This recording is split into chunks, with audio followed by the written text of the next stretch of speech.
Eu sou o Diego Pereira. E eu sou o Cícero Roberto. E você está no 30 Minutos com o Diego Pereira.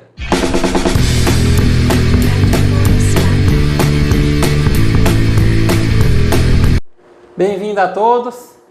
Estamos aqui no 30 Minutos com o Diego Pereira, o seu canal de entrevistas no YouTube. Passamos um período inativo, respeitando a pandemia, o coronavírus, respeitando o combate, né, o tratamento. A gente está aqui com máscaras, certo? Eu e o meu convidado, mas por questões da infraestrutura nossa, do nosso programa, do microfone, do áudio, a gente quer a compreensão de você, seguidor, que a gente vai fazer sem máscara, certo? Porque o nosso áudio ele não tem uma qualidade boa usando máscara. Mas aqui tem um álcool gel, tem uma máscara, sinalizando de que nós somos favoráveis à prevenção desse vírus, né, dessa pandemia. Estamos aqui com o Cícero Roberto, nosso convidado de hoje. Obrigado, Cícero, por receber o nosso convite e aceitar estar aqui junto com a gente hoje. Eu agradeço. E, Cícero, eu quero que você, nesse momento, fale da sua trajetória profissional, trajetória acadêmica, né? Você é cidadão paraísense, quantos anos você mora aqui em Paraíso? Fique à vontade para falar da sua trajetória. Certo. Boa tarde, Diego Pereira. Eu não sei o horário que você vai estar vendo esse vídeo, né? Bom dia, boa tarde, boa noite. Eu me chamo Cícero Roberto. Cheguei aqui em Paraíso em 2000, né? Em agosto de 2000. Sou natural de Imperatriz, Maranhão, mas tenho mais tempo de Paraíso, Tocantins, do que mesmo da minha terra natal, né? Aqui nós chegamos com a nossa família, aqui iniciamos a nossa vida profissional, casamos, constituímos família, e a cidade que nós escolhemos para morar e para criar os nossos filhos. Cícero, fala do seu projeto na Tocantins TV, do seu programa. Faz um merchan aí, pode ficar à vontade para falar do seu novo projeto. Certo. Nós estamos com um novo programa na grade de programação da Tocantins TV, que é o programa Paraíso Rural. Ele é um programa voltado para o homem do campo, né? Vai ser um programa que vai trazer muita informação, né, para quem produz, para o homem do campo, para o homem e para a mulher do campo. Hoje nós temos muitas mulheres, muitas profissionais do agronegócio, né, que trabalham no campo e que faz com que os nossos produtores produzam cada vez mais e melhor. Então, um programa voltado para o agronegócio, é um programa baseado na informação. Nós entendemos que hoje o maior ativo de uma empresa é a informação, e hoje a propriedade rural, a fazenda, ela é uma empresa e deve ser gerido como uma empresa. Então, a gente quer trazer informação para que o homem do campo possa estar munido e produzindo cada vez melhor. É um programa de entrevistas também. Estaremos entrevistando profissionais do agro, médicos veterinários, zootecnistas, agrônomos, técnicos agropecuários, e também trazendo algumas atrações, né? Agora mesmo, no próximo sábado, dia 9, nós vamos estrear, e estará conosco o médico veterinário Dr. Gilberto Moraes. Vai estar falando sobre leishmaniose canina, dentro de um quadro chamado Momento Pet. Hoje quase todas as famílias têm um pet, né? Tem um cãozinho, tem um gatinho, um outro animal, e voltado para esse público. E teremos também a participação da diretora da agência de Paraíso da ADAPEC. Ela vai estar, a doutora Fabiana, ela vai estar falando sobre a campanha de vacinação da febre aftosa, que é durante esse mês de maio. Estamos em curso, esclarecendo algumas dúvidas, até mesmo quanto ao atendimento, porque os órgãos estaduais estão atendendo de forma diferenciada por causa da pandemia. Ela vai estar trazendo essas informações, né? Temos o cantor Gabriel Galvão de Palmas, que vai também estar tocando as modas de viola caipira, e a gente quer sempre trazer profissionais para estar trazendo muita informação para o homem do campo. Cícero, eu quero parabenizar a sua iniciativa e da Tocantins TV de estar produzindo esse conteúdo regional, local, assim como o nosso programa também, o 30 Minutos com o Diego Pereira. A gente traz, né, atores, pessoas, personagens da nossa realidade, da nossa região, né? Então, eu quero deixar aqui meus parabéns para a Tocantins TV e sucesso no seu novo programa. Eu quero agora, Cícero, já que você falou na questão dos animais, né, dos cuidados que tem que ter, eu queria que você me falasse um pouco como que você tem a dizer de cidades que ainda não implantaram um centro de zoonoses, certo? Eu vejo pessoas nas redes sociais ONGs, associações, né, fazendo vaquinha, rifa, levantando recursos para castrações, né? Eu queria que você trouxesse um panorama aí, se você está otimista quanto a isso. Me diga um pouco sobre essa questão de zoonoses e o controle doenças geradas por animais, né? Isso. Paraíso é uma cidade que já tem mais de 50 mil habitantes, né? É uma grande cidade do nosso estado, Tocantins, e infelizmente nós não contamos ainda com um centro de controle de zoonoses. Assim como a nossa população tem crescido, a população de animais também tem crescido, e muitos animais de rua. Esses animais de rua, né, é um perigo tanto para eles quanto para as pessoas, porque eles podem estar transmitindo doenças que são as zoonoses, né? Como a própria leishmaniose, né, o famoso calazar, que a gente vai estar discutindo no nosso programa sábado. Então é de extrema importância que haja um centro de triagem para cuidar desses animais, né? Os animais que estiverem doentes, né? Para estar tratando esses animais e futuramente estar colocando esses animais em lares, né? Colocando esses animais à adoção, para que as famílias possam estar ali adotando o seu pet e tirando esses bichinhos da rua, né? Paraíso, acredito que já está passando da hora, já passou muito tempo da hora de ter um centro de controle de zoonose, de ter um trabalho voltado para esses animais. Porque além dos pets, nós temos outro problema gravíssimo aqui na cidade quanto a animais, que são os animais de grande porte, que ficam soltos nas vias da cidade, né? Os equinos, né? Nós temos muitos cavalos, né? Temos asnos, né? Temos muitos equídeos que eles ficam soltos nas vias da cidade, e nós já tivemos muitos acidentes, inclusive óbitos, provocados por animais soltos, pastando aí nas vias públicas, né? Animais de grande porte. Então isso é um problema que o nosso poder público tem que olhar com carinho, né? Porque além do sofrimento animal, pode provocar tanto zoonoses, doenças para o ser humano, quanto acidentes que já têm sido provocados na nossa cidade. Cícero, o que você acha da atuação da Câmara Municipal, certo? Mas assim, num aspecto geral, não só de uma cidade específica, mas de todas as cidades. A gente tem visto muitas câmaras municipais tá fazendo moção de aplauso, parabenizando, confraternizando, e a gente não vê projetos concretos, né? Por exemplo, um projeto como esse da criação do centro de zoonose, que é uma coisa tão importante para a sociedade, né? Como exemplo, a gente não tem visto, né, em alguns municípios, né, vereadores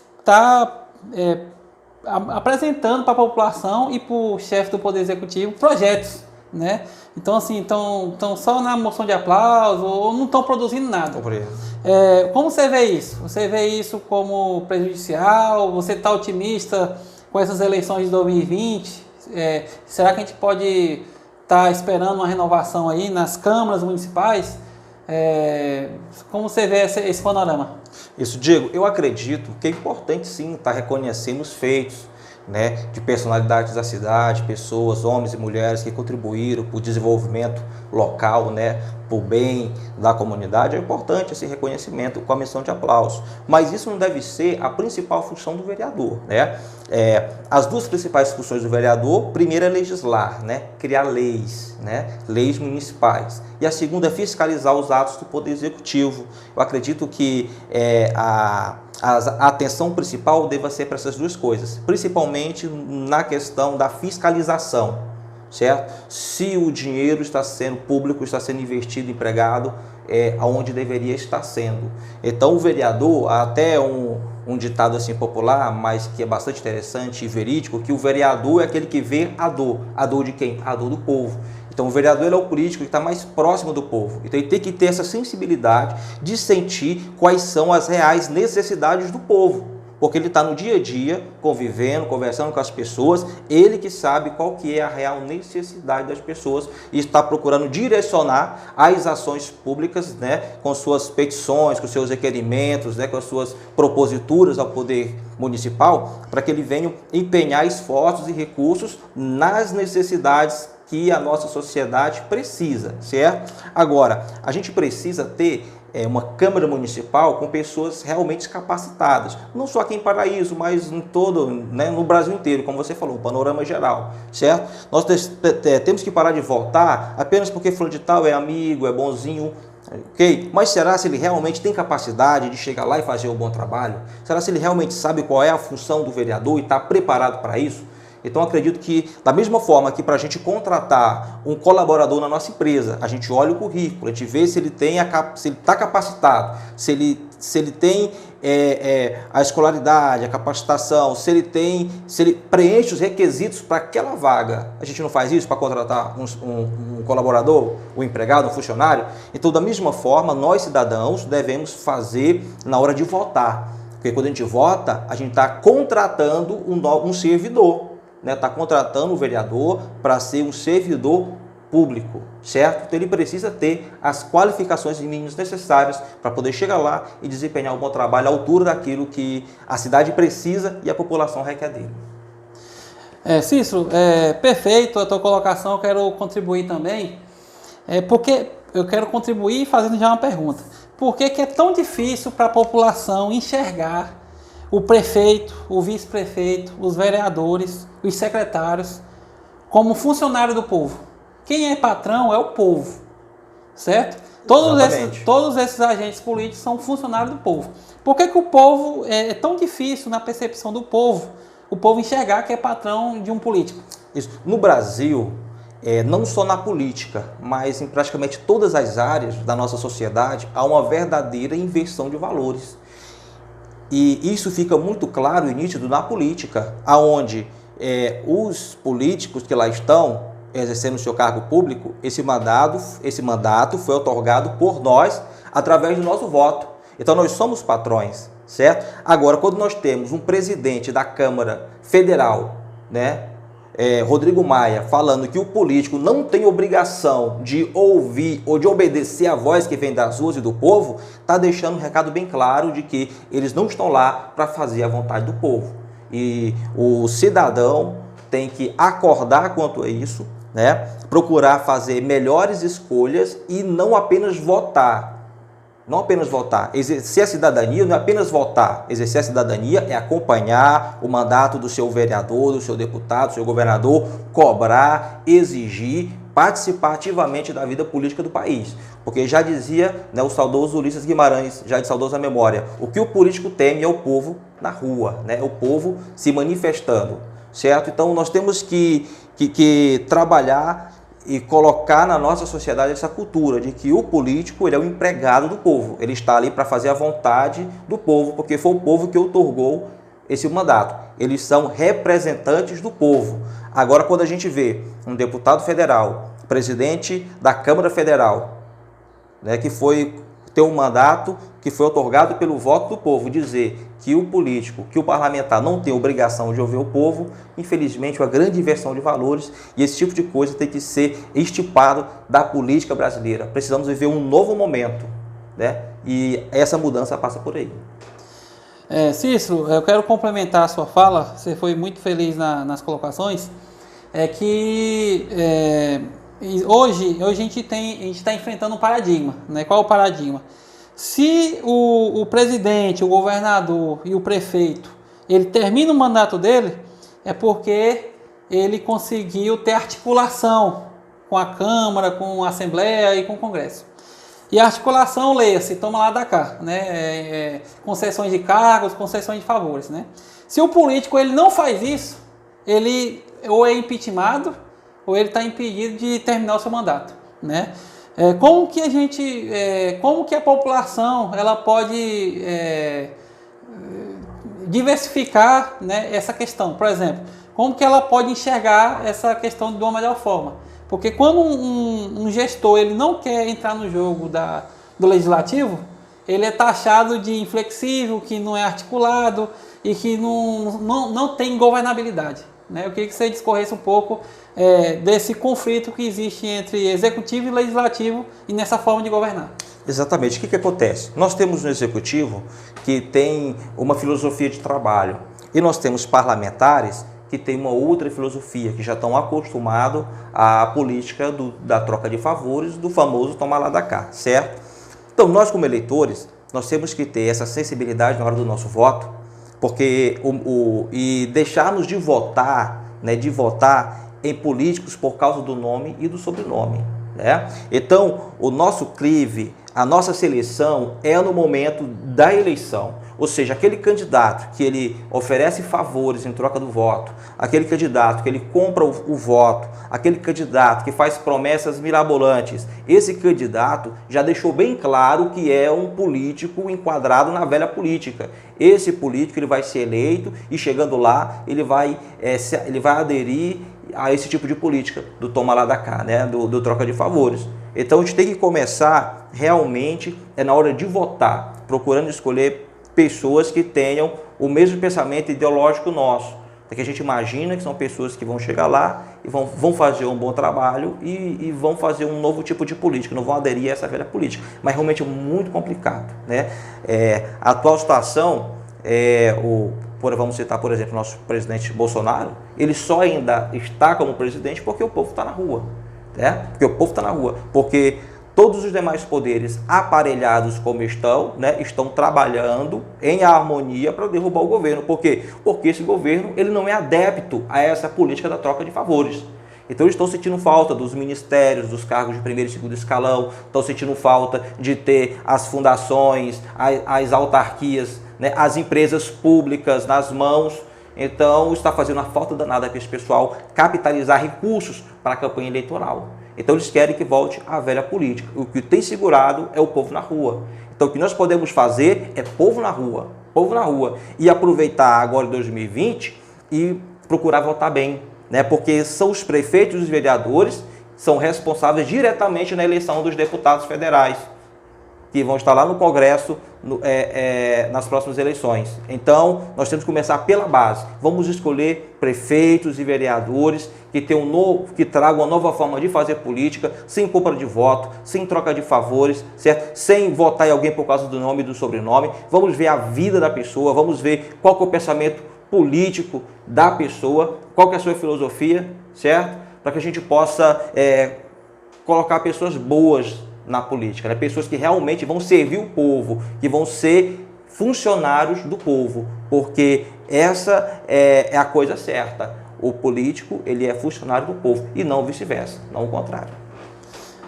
Cícero, eu quero aproveitar para dizer aos nossos seguidores que na eleição presidencial de 2018 houve uma intensa polarização, né? Então, assim, houve uma simplificação da política.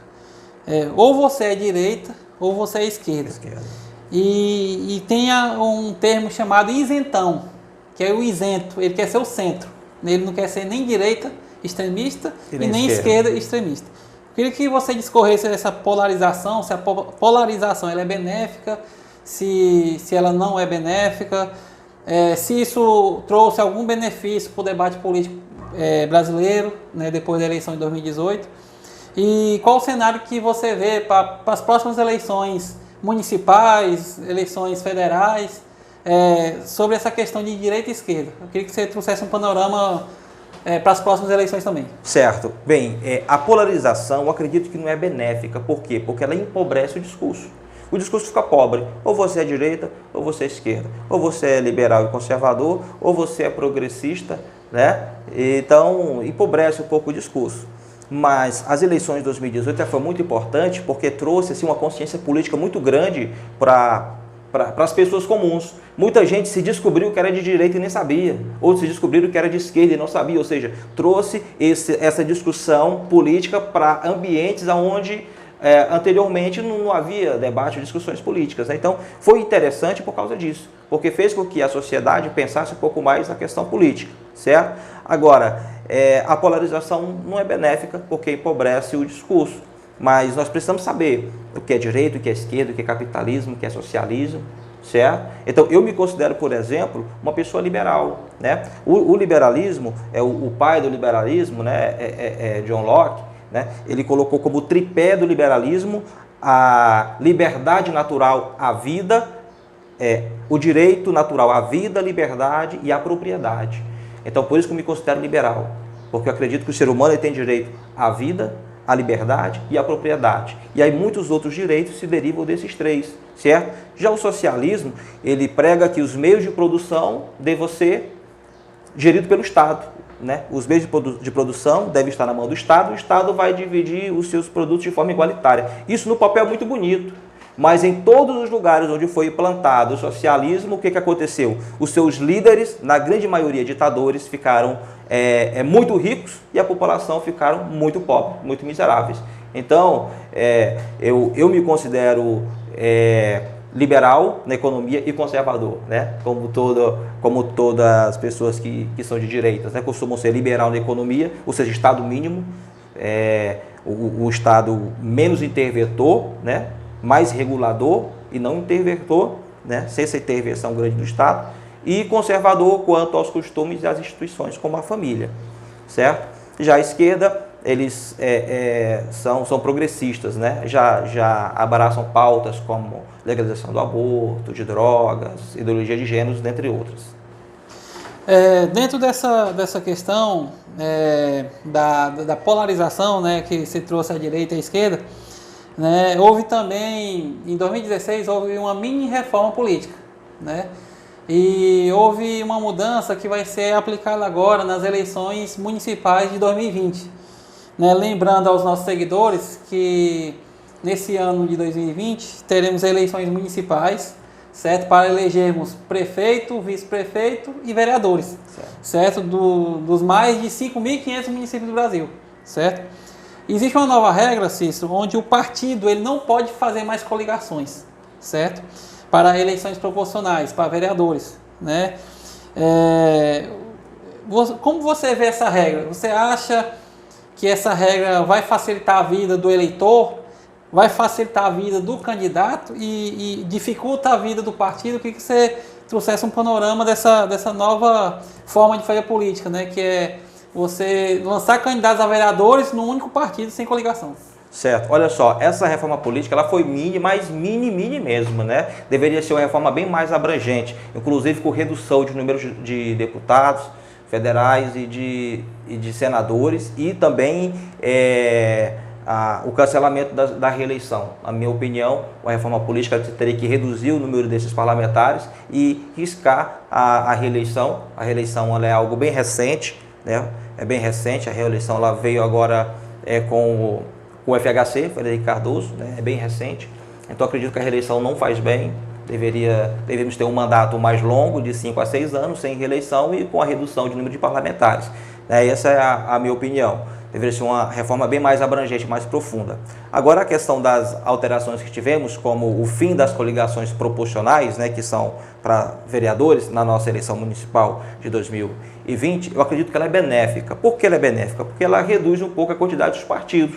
Porque nós sabemos que há aqueles partidos chamados de partidos fisiológicos, que são aqueles partidos que existem apenas para estar negociando tempo de TV, negociando fundo partidário ali nas coligações e não cumpre o seu papel social, certo? Então, dessa forma, alguns partidos, esses partidos que a gente chama de partidos nanico, partidos pequenos, partidos fisiológicos, que são usados como negócio, como moeda de negócio, esses partidos eles tendem a enfraquecer, a diminuir, até a começar a se fundir, se juntar, e nós diminuiremos a quantidade de partidos. Acredito que é benéfico, que é interessante sim. Quero aproveitar, mudar um pouco de assunto, sair um pouco da questão política e entrar na questão das redes sociais. Certo. A gente houve uma mudança muito grande na parte de comunicação, né? Então, assim, para você divulgar os seus produtos, você tinha que ir para a mídia tradicional, né? Grandes corporações que tinham concessões públicas, né? Grandes TVs, emissoras de TV, radiodifusão, né? Então, assim, as redes sociais, ela deu voz a muitas pessoas, né? A muitos segmentos. E você vê isso como um fim do monopólio? Você acha que as redes sociais ela vai substituir a mídia tradicional, tipo o jornal impresso, a TV, o rádio? Você acha que todo mundo pode caminhar junto? Qual a sua projeção para o futuro? O que você acha disso, do papel das redes sociais? Entendo. As redes sociais, a internet em si, de certa forma, ela já vem substituindo, né? Não apenas substituindo, mas os meios tradicionais de imprensa, né, elas estão se adequando, né? Hoje a gente vê, por exemplo, rádios, né? Rádios que elas estão transmitindo ao vivo pela web e são rádios que virou até TV. Né? A gente vê jornais impressos que não existem mais, só existe versão digital. Revistas também tradicionais estão deixando de existir na forma física e papel e estão se transformando apenas em revistas digitais. Então é uma tendência. Isso é muito bom, porque de certa forma democratiza a informação, certo? E não nos deixa escravos de um único meio de comunicação, aonde muitas vezes ela é usada para manipular as pessoas, né? É utilizado, né, para trazer tendências e para trazer alterações culturais, como a gente vê grandes veículos de imprensa, grandes canais de televisão que usam e abusam desse meio, não é isso? E acaba fazendo com que a nossa sociedade perca muitos valores que são nossos, faz parte da nossa cultura, né? Valores judaicos cristãos, o qual as nossas leis brasileiras, a nossa Constituição foi edificada sobre esse pilar, sobre o pilar, né, dos valores judaicos cristãos. E muitas vezes esses grandes meios de comunicação vêm fazendo com que a sociedade perca esses valores, querendo trazer uma identidade que não é nossa, certo? E muitas vezes manipular a consciência, o poder de escolha, o pensamento da sociedade. Então a internet, ela veio para isso, né? Hoje as pessoas vêem na TV e antes de tirar uma conclusão, ela vai para a internet para ver se realmente aquilo é verdade, se realmente configura uma verdade ou se é uma mentira. Porque hoje é uma campanha muito grande contra as fake news. Mas quem mais produz fake news no Brasil são os grandes meios de comunicação. São as grandes TVs, os grandes jornais, os grandes sites de notícias, são quem mais produz fake news no país, quem tenta manipular o pensamento popular, levar para A, levar para B. E graças a Deus que a internet, né, é uma arma importante e vem sendo utilizada como um antídoto contra essa influência negativa dos grandes meios de comunicação. Cícero, eu quero mudar de assunto novamente. Vontade. A gente tem enfrentado uma pandemia, certo? Que foi gerada na China, né? Isso. O primeiro caso confirmado foi na China. Muitas pessoas condenam a China, que lá tem uma relação muito próxima entre homem e animal e se come cachorro, gato, essas coisas, certo? Então assim, só que a gente está enfrentando essa pandemia, certo? E essa pandemia, ela mudou drasticamente os hábitos das pessoas, né? Então as pessoas passaram a ficar dentro de casa, teve pessoas que descobriram que tinham filhos dentro de casa, né? Que trabalhavam muito e não tinham tempo para a família, né? Então assim, eu queria que você trouxesse para nós, para os nossos seguidores, qual vai ser o resultado, o legado que essa pandemia vai deixar de comportamento humano, tanto na vida espiritual, tanto na vida pessoal, profissional e nas relações públicas. Queria que você trouxesse um pouco como seria a vida pós-pandemia. Certo, veja só, eu falei no início que os sistemas socialistas, comunistas, em sua totalidade, né, ela tem uma característica: os seus líderes ficam extremamente ricos e o povo extremamente pobre e miserável. Essa conversa que lá na China come-se rato, morcego, cachorro, é cultural, isso é mentira. Isso é fome, isso é falta de alimento. É falta de alimento. É uma população extremamente miserável, como é na Venezuela, como é em Cuba, como foi na antiga União Soviética e todo o leste europeu. Quando, na época da cortina de ferro, onde a Europa estava dividida entre a Europa ocidental e ocidental capitalista e oriental socialista, ninguém fugia da parte ocidental da Europa para a oriental. Não. Quem fugia, tentava a fuga, era da parte oriental, socialista, comunista, para capitalista, para ocidental. Certo? Então, o regime comunista chinês é um regime fechado, onde há um grande nível de pobreza e o Estado ele foi omisso, ele foi permitindo que as pessoas colocassem no seu cardápio, digamos assim, esse tipo de animais, porque o Estado não era capaz de garantir a segurança alimentar do seu país, certo? E dizer que a China não tem responsabilidade, isso é mentira. A China tem responsabilidade sim, Porque hoje, Diego, se você colocar um quarto de vaca para vender aqui na esquina, vai chegar a vigilância sanitária, e vai recolher, vai tirar dali. Por quê? Porque não é higiênico, porque pode trazer doenças, porque é um perigo para a vida das pessoas. E lá na China, nos mercados chineses, a gente vê nos documentários, nos vídeos na TV, o absurdo que é. E aquilo ali é permitido por quê? Pelo governo chinês, certo? Enfim, pulando essa parte, trazendo aqui para o Brasil, isso tem mudado muito os nossos hábitos. Algumas coisas positiva, como essa questão da gente ter uma empatia maior. Hoje a gente sente falta do abraço, a gente sente falta do aperto de mão, entendeu? Hoje a gente vê que a gente passava pouco tempo com a família, passava pouco tempo com os filhos, só que trouxe muito mais problemas, muito mais coisas negativas, porque hoje, infelizmente, os empregos estão sendo dizimados. Hoje, infelizmente, aquele informal, aquele senhor, aquela senhora que vende água de coco na porta do banco, que está impossibilitado de trabalhar, infelizmente hoje eles estão passando fome. Eles estão passando fome. É muito fácil quem tem a sua despensa cheia, a sua geladeira cheia, quem tem o seu salário garantido, falar para ficar em casa. Mas quem trabalha de dia para comer de noite está sofrendo as duras consequências. Não é à toa que as portas dos bancos da Caixa Econômica estão lotadas, repletas de gente colocando a sua vida e a vida da sua família em risco. Cícero, a gente, esse ano, vou reforçar, né, vai ter eleições municipais, e eu queria que você passasse uma mensagem, né, para o eleitor, uma mensagem de otimismo, de esperança, como que o eleitor deva agir esse ano, que ele possa conhecer os seus candidatos. Eu queria que você trouxesse uma mensagem para o eleitor, para o seguidor do nosso canal, certo? Que trouxesse uma mensagem sobre as eleições de 2020, certo? Eleições municipais de 2020, para eleger prefeitos, vereadores e vice-prefeitos. Queria que você trouxesse essa mensagem para os nossos seguidores. Olha, Diego, essa missão que você me deu agora talvez seja a missão mais difícil, a pergunta mais difícil, a missão mais difícil nessa tarde. Por quê? Porque hoje é difícil falar de política com o cidadão comum, dada ao grau de degeneração que chegou à nossa classe política. Hoje as pessoas vão para a rua pedir o fechamento do STF, o fechamento do Congresso, e dizem que é uma manifestação antidemocrática e anticonstitucional. Mas quem tem que ser penalizada não é as pessoas que estão indo para a rua pedir o fechamento do Congresso e do Supremo.